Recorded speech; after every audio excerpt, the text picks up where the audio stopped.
With Valentine's Day, there's always a big focus on the gifts you buy. But what about the other stuff? Your relationship, how mindful you are of one another, demonstrating how much you care in actions, not just gifts. Here with more on how we can do all of this, especially around Valentine's Day, is Beth Generis. Thank you so much for joining us this morning, Beth. Hi, thank you So for having me. let's start with being more mindful of one another. Where's a good starting point on that? So it's really important to recognize that when we get into a relationship, once we're in the relationship, we start to just act in ways that are agreed upon. Right. And then sometimes we might get hurt. And when we get hurt, that may be that we'll shift off and start acting in ways that aren't as nice. So it's good to come back to what brought you into the relationship. Think of your relationship as a whole dynamic thing. And so, yes, maybe your partner leaves his shoes or socks right there where you trip over them, but maybe he also does some lovely other things. And so always looking at the whole picture helps a lot in relationships. So balancing it out. Yeah. Kind of weighing the pros and the cons and seeing which one outweighs the other. Right. And for the most part, in the big picture, it's Usually a good the pros, relationship. right? Usually, right. Usually the pros outweigh the cons in this. Okay, so you mentioned that's a good starting point. Do you recommend maybe taking a date or going on a date and reflecting back on the moments that you guys have as pros in your relationship? Well, I was thinking we could talk a little bit about what kind of a thing to do for Valentine's Day as we go along. But the first thing I think is important is daily mindful interactions. It's the little stuff that actually continues to build your relationship or tears it down, whether it's with your child or your partner. It's that day to day. Are you smiling at them? Are you reminding yourself what you're there for? Returning, let them know if they've hurt you, but also see it in a whole picture. Okay. And so it's a day-to-day thing, keeping yourself on track. What if you become defensive?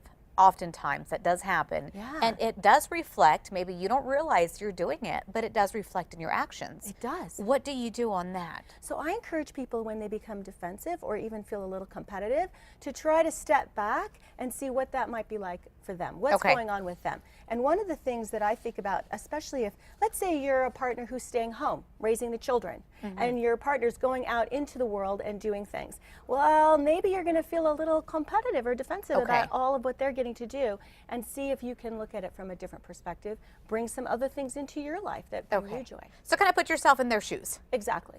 And maybe look at it from a different And viewpoint. also encourage them to see you in your shoes so that there's an exchange, so it's mutually empowering. Do you recommend this as well as for parenting? You know, because too often, you know, parents, especially, you know, I have an 11-year-old right now, so I know the struggles of preteen. Yeah.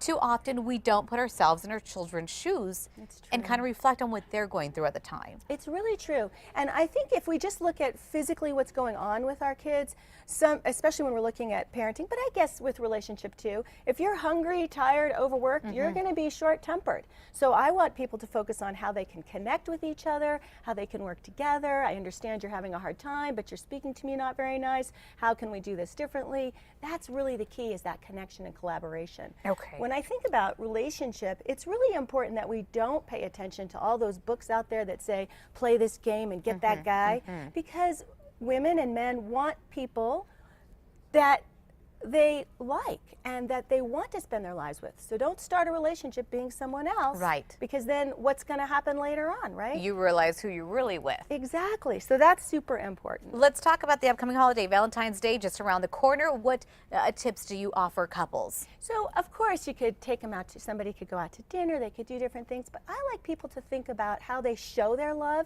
If you show your love in a way that is the way the other person feels loved, it's going to be way more powerful. That's true. And I talk a little bit about, in my book, about how to do that. So here's some different ideas I brought. Okay. You can make a book, you know, you can put some pictures and some poems. Oh, that's a great idea. Right? Draw some paintings, something about what's so great about the person. That's really fun. And then you could read back on that later on. Later, so they can remember when they're feeling defensive or competitive. Those are great gifts, especially if you're on a budget. That's a great idea. Isn't that fun? Yeah. And then if you are looking at kids stuff, right? This is a great book to get things together where you can do different things together with your children. Perfect. And one more thing, really fast.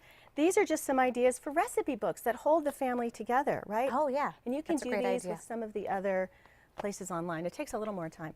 If your partner is active, Go on a bicycle ride. If your Okay. partner is a chef, cook a great Do meal something for them. that they would enjoy. Now, Beth, all of these tips are in your books? Yes, they are. Okay, great. Yeah. Thank you so much for joining us this morning. Thank you. Yeah, you bet. If you need more information on Beth and her books, go to our website, krqe.com. We'll have a link there for you. We'll be right back.